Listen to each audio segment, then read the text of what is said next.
We're helping you with all facets of your game, including those start lines. Let's do this!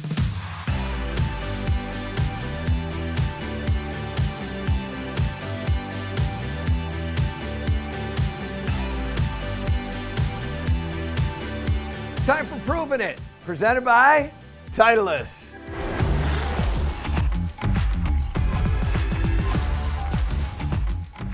So one of the most important things that you can do is get out there when you're practicing and discover things for yourself. One of the most valuable lessons that I ever learned from my dad, actually, was he said, go out there, learn how to chip with a 9-iron. So that's what I did. I learned how to chip with a 9-iron. I was a little bit older and I was learning how to chip with a 9-iron. He told me this story about Archie Compston, who was a very famous professional from England, believe it or not. And my dad didn't take a lot of lessons, but he took a lesson with this guy and he said, learn how to make that 9-iron talk.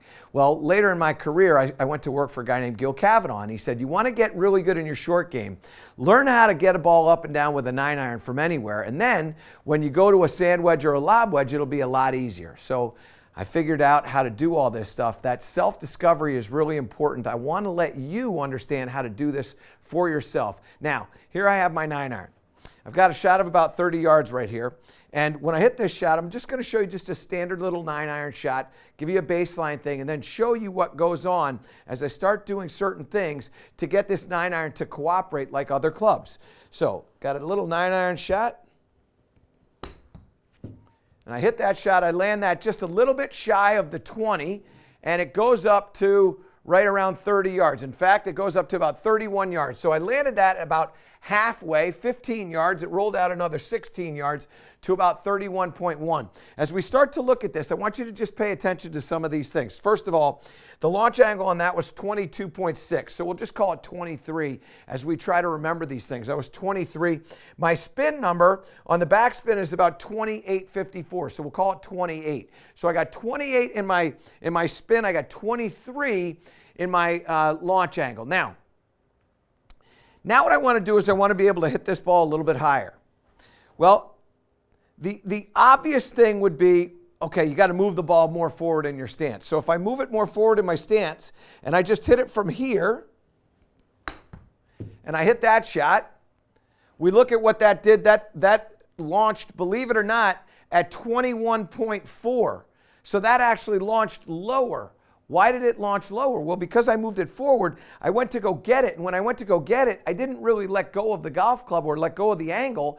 I held on to the angle, maybe even de-lofted it a little bit more, and it flighted out a little bit lower. So it's not just move the ball position forward.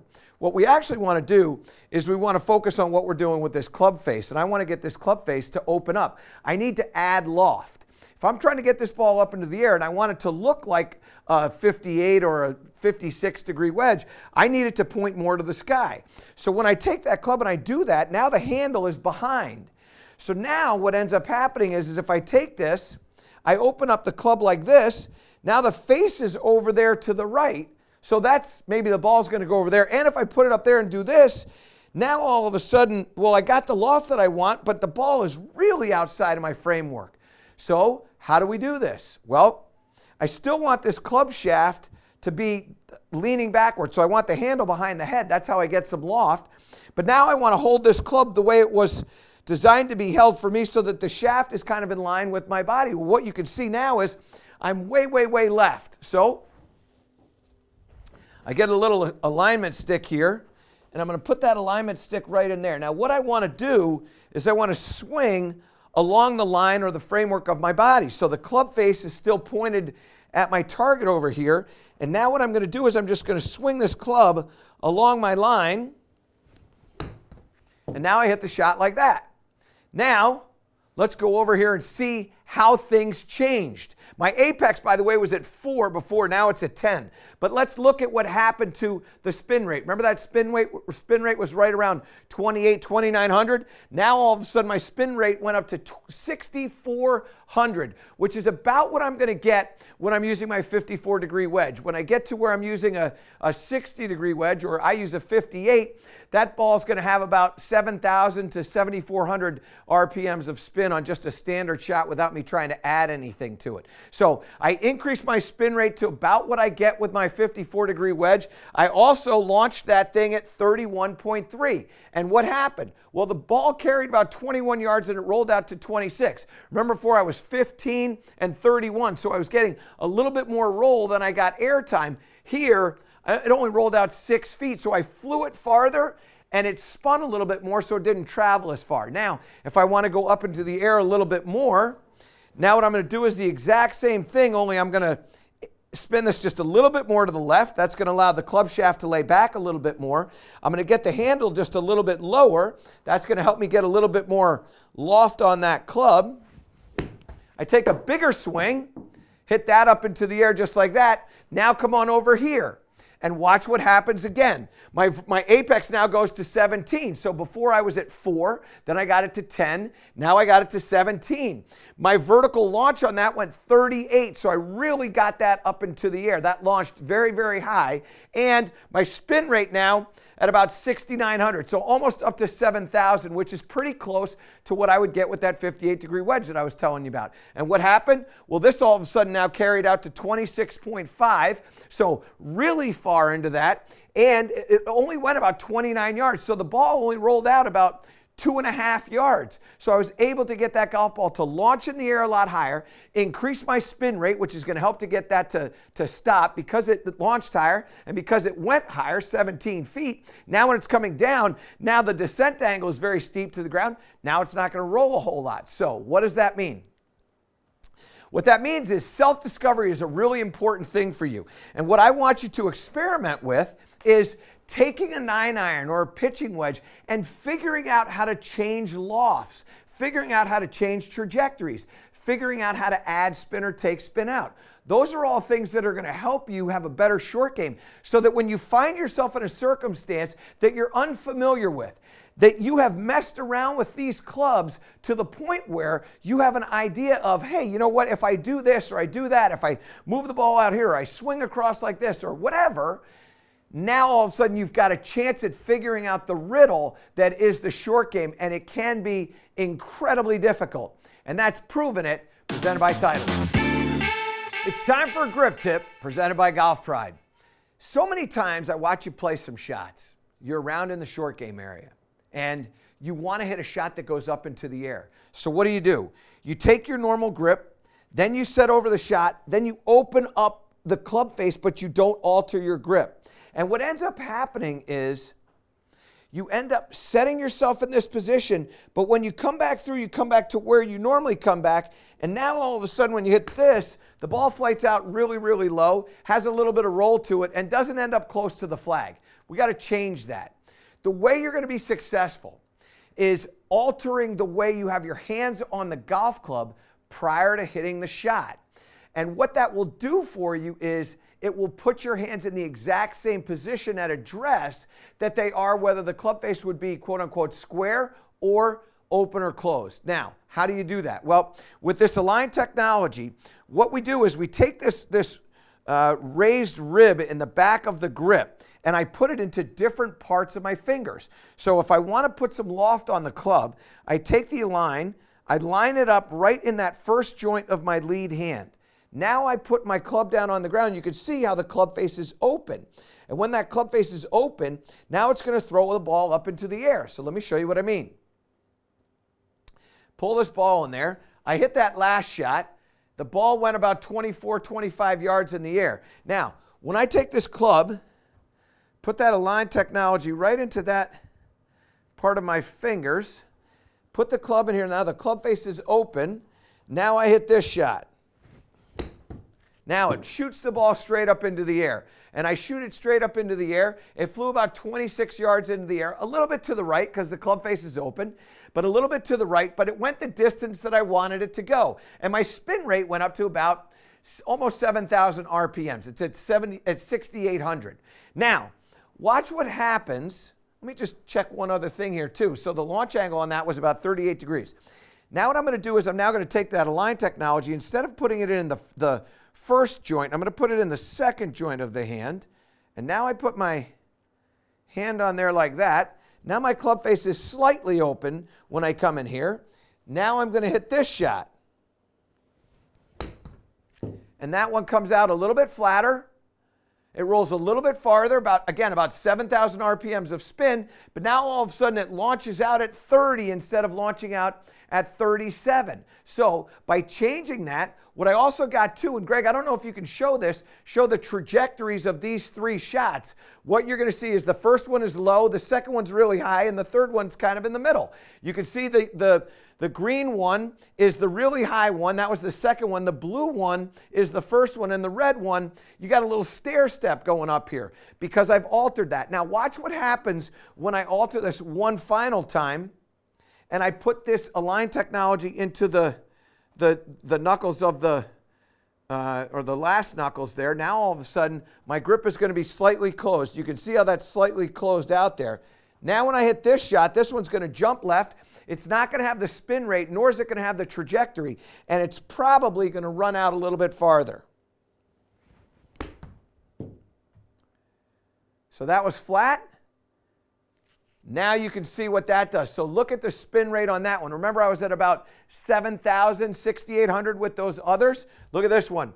I'm at 5158. It carried a lot farther. It rolled a lot farther. Now pay attention to what happened with these last shots.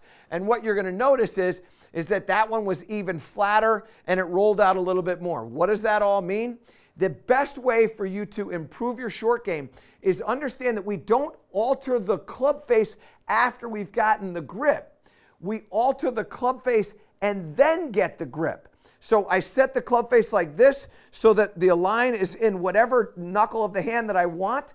And then, now my club face is open. Now I don't have to worry about pre-positioning myself because you're not going to return to that when you come back to the strike. You're going to come back to where you're used to, where your grip is. And so what I want you to do is I want you to alter that club face by feeling that align technology in your fingers.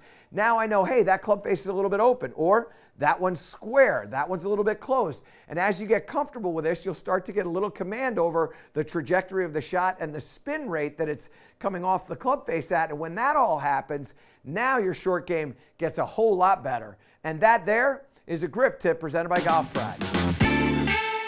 One of my biggest pet peeves is when players are told on downhill putts to putt off the toe. This is one of the worst bits of information, and we're proving it. Presented by Titleist.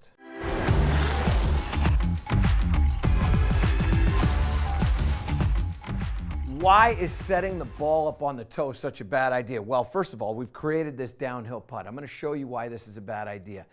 As we go to this, what we have to rely upon, and what I want you to understand, is the feedback that you get from your eyes is critical for you to be able to figure out how hard to hit this ball, trying to predict the speed of this putt.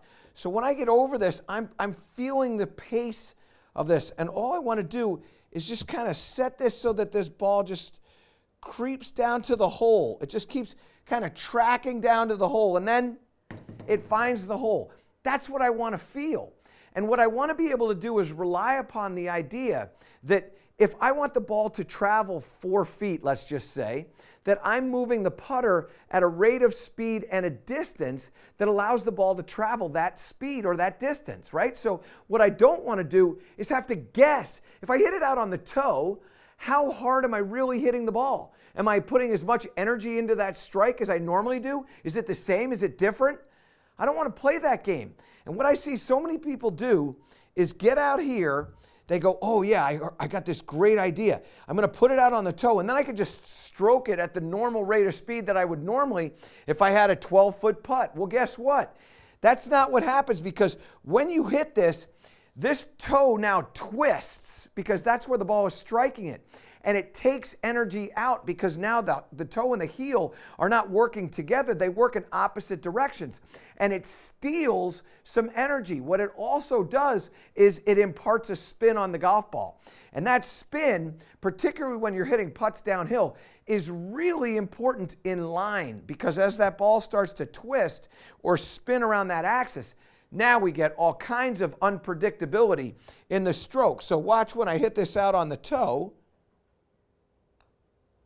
it automatically jumps a little bit to the left. I did keep it short. Yay for me. I didn't three-putt it or send it far by. Yay for me. But I didn't make it either. Bad. What I want you to do is I want you to feel this.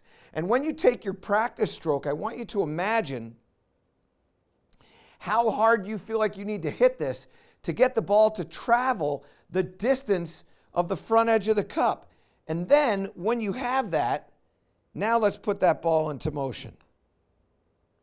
And what you can see is that that speed is the perfect speed to capture the hole and use the totality of the hole. I want you to use your mind and your mind in predicting how far. Don't purposely mishit the ball. I am telling you, it's one of the worst bits of information. And when you do that, you can guarantee you're going to not only miss these, but then you're going to have no predictability in the regular speed when you're going level, let alone uphill. What do you do then? Well, you know what? Don't do this. Develop this feel of, this is how hard I want to hit this golf ball. Whether it's uphill or downhill, trust your brain. I'm telling you, it's a pretty strong, pretty powerful thing. And when you get to where you're able to do that, you're going to make a ton of putts. Give that the right speed. Let it keep creeping to the hole. And you know what? Okay, it didn't get there, but it had a chance. And with a little bit of practice, what you're going to find is you're going to make a ton of putts, and you're going to be hitting it in the center of the putter head. It's going to help you on all of your putts. And that's Proven It, presented by Titleist. So important for you in short game to control both horizontal launch and vertical launch. What is that? Well, it's time for a transformational tip presented by Morgan Franklin. What is horizontal launch? What is vertical launch? And how does controlling all that affect what happens with our shot? Well, I've got a 30-yard shot right here. And what I'm going to do is I'm going to hit one. I'm going to show you what all this stuff is all about. And then we're going to show you how things change when we lose our ability to control the horizontal launch and the vertical launch. Watch what happens to the distance. So in here, like I said, I got about a 30-yard shot here.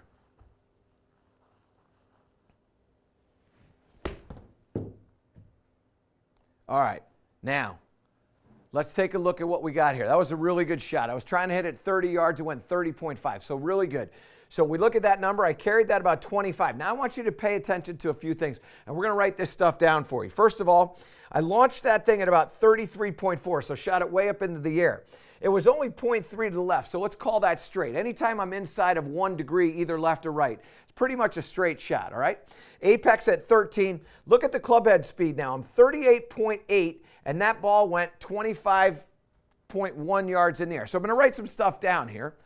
Make sure that we log all this in, all right? So I got 30.5 total distance right there, 30.5, and it flew 25.1 in the air. My club head speed on that one was about 38.8. Spin rate on that, 5,600. So that's pretty good. Horizontal launch, as I said, is 0.3 to the left. The vertical launch is 33.4. And my apex was 13. Now, what I'm going to try to do on this one is I'm just going to try to create a very similar club head speed, but alter the face angle. So I'm going to just close the face down. We're going to watch what happens to all these different numbers here, okay? So again, that club head speed is about 39 miles an hour. So see if I can get something similar to that.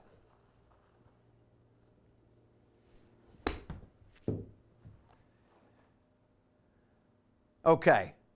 All right. This is pretty good. So now, just take a quick walk up here with me because I want you to see this. See the club head speed right there at 39.1? That was pretty good. So now I can actually write some stuff in here, and we're going to have a really good idea of what happened. That ball went 41.2, and it was 33 yards of carry. My club head speed on that one was 39.1. The spin rate on that, 51.87. The horizontal launch on that was 3.4 to the left. The vertical launch on that was 26.8. and the apex is 10. So now we look at these shots and we look at them and we go, okay, what's so different about what we got here? Well, first of all, if we start looking at club head speeds, this club head speed right there is, let's just call that 39, and this club head speed right there is 39. So I got very, very similar club head speeds when we did this. Now, look at the difference in the distance. That one went 30.5. So let's take the points out. That went 30 yards. This one went 41 yards. I got 11 more yards of distance out of that shot. And this one carried 25 yards. This one carried 33. That's an 8-yard difference. Now, what also happened? Well, let's look at the screen itself. If we can pull up the screen, what you can see here is one of these golf balls is right next to the 30, and the other one is right next to the 40, which means we told you about the 10-yard difference. But look at how much farther left that second golf ball is. The reason why? Right over here.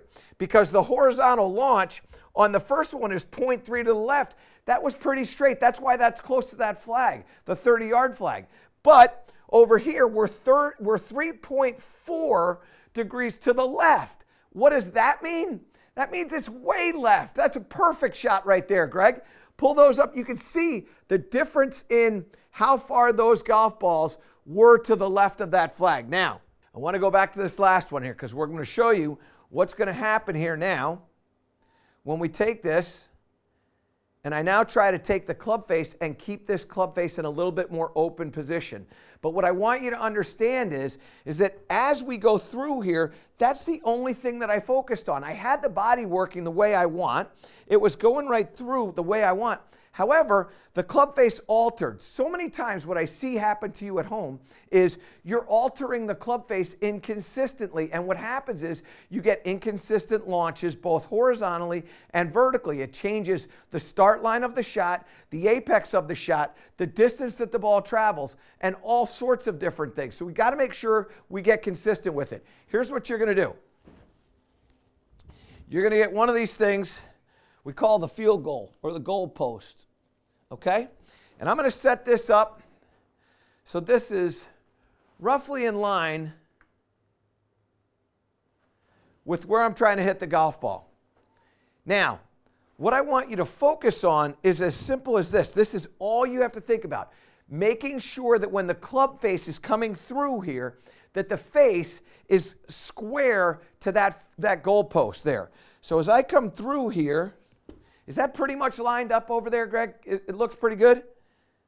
Okay. So now what I'm going to do is I'm just going to come through here, and all I'm trying to do is just square the face up to this right here. So I did a pretty good job squaring up that club face. Now, let's go back over here and look at what we got. So I got the ball. It went up 28 yards, so pretty close to the flag. But look at the horizontal launch, 0.1 to the right. So that's pretty much dead straight. And vertical launch is about 28.8. What I want to be able to do is control that vertical launch. As long as that thing is between 25 and 30, I'm going to start to get a very consistent shot. Now, can you replay that one, Greg? Is that possible to do? And there you go. So what you can see is that shot there pretty much started at the flag. It might have fell just a little bit to the right. And the reason why that happened, I got a little bit of side spin to the right. But my back spin's up about 5,500. So pretty good. Now, again, that would come down. That would be short or less than what I had before. Remember, that was at 5,600 because the ball didn't go quite as far. So I didn't have the club head speed. That club head speed was only 33. The other one was 39. What does that all mean?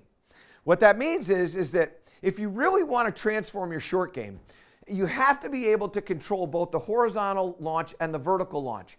And so many times, what affects that is the club face. And as you start to get in here, what I want you to do is just imagine that that club face is always going to be facing this little goal post that we have here.